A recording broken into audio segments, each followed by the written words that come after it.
இன்னைக்கு நம்ம வந்து பாத்தீங்கன்னா ரவா லட்டுல பீட்ரூட் மிக்ஸ் பண்ணி நம்ம ரவா லட்டு செய்ய போறோம். அதுக்கு ஒரு பீட்ரூட் ஒரு 3/4 கப் அளவுக்கு பீட்ரூட்டை பொடியா நறுக்கி வச்சிருக்கேன். இது ஒரு 2 டேபிள் ஸ்பூன். இதை ஒரு கப் போட்டுட்டு ஒரு 2 ஸ்பூன் தண்ணி ஊத்தி இதை ஜூஸ் அடிச்சு எடுத்துட்டு வரலாம். இதை அடிச்சு இதை ஜூஸ் எடுத்துக்கலாம். இதை வடிகட்டிக்கலாம். இப்ப நம்ம ஜூஸ் எடுத்தாச்சு. இது ஒரு 1/2 கப் எடுத்தாச்சு. இப்ப திருப்பி ஒரு மிக்ஸி ஜார் எடுத்துக்கலாம். ஒரு 1/2 கப் சர்க்கரை எடுத்துக்கலாம். ஒரு 3 ஏலக்காய் போட்டு இதை நம்ம தூள் பண்ணி எடுத்துட்டு வந்துடலாம். தூள் பண்ணி வச்சாச்சு. இது ஒரு பக்கம் இருக்கட்டும். ஒரு கடாய் எடுத்துக்கலாம். அதுல ஒரு 2 டேபிள் ஸ்பூன் நெய் ஊத்திக்கலாம். இப்ப இதுல முந்திரி போட்டுக்கலாம். திராட்சையும் போட்டுக்கலாம். இது ரெண்டையும் வறுத்து எடுத்து வச்சுக்கலாம்.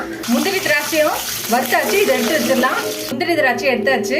இப்ப இதுலயே 1 கப் ரவையை போட்டுக்கலாம். இப்ப இந்த நெய்லயே இந்த ரவையை வறுத்துக்கலாம். வறுத்தாச்சு. இப்ப இந்த பீட்ரூட் ஜூஸ் இருக்குல்ல, இதை ஊத்திடலாம். இத ஒரு 5 மினிட்ஸ் இதுல நம்ம வேக விடலாம். அந்த பீட்ரூட்டோட பச்சை வாசனை போகிற வரையும் இருக்கட்டும். 5 நிமிஷம். இது 5 மினிட்ஸ் ஆயிடுச்சு. இதை நம்ம இறக்கி வச்சிடலாம். இப்ப இதுல நம்ம சர்க்கரையை போட்டுடலாம். சுகர் பவுடரை போட்டுடலாம்.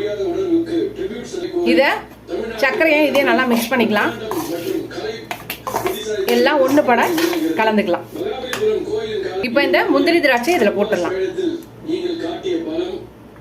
இப்ப இதுல கொஞ்சம் பால் ஊத்திக்கலாம்.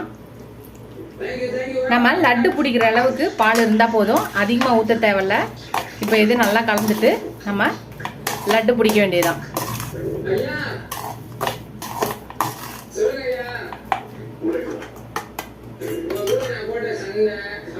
இத உருட்டிக்கலாம்.